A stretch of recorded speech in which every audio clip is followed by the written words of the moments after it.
Ate, ito nga. Sino ba yan, ate? Ano ang balita dyan sa social ito, media nakita ko sa social media. Ito nga, Dominic, post become a topic discussion of social media. At saka, hiwalay na nga. Hindi ko na makita sila. Hiwalay na pala, ano? Pa-social. Oo nga, hiwalay na nga. Nasa na nga yun?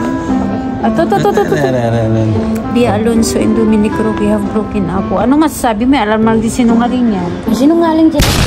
Bakit? Kasal na ba ito talaga? Oo, bago pala. Ha? Sabi nila engagement ng February. Ang nauna yung paghiwalay ni Daniel. Oh. Tapos kinasal sila. Paano maghiwalay? Pagkabago pala. Kinasal ba? Akala ko engaged pa lang yan. Engaged? Hindi. Ang takot. Pagkagal mo yung engaged yan eh. Ibuisit na social media.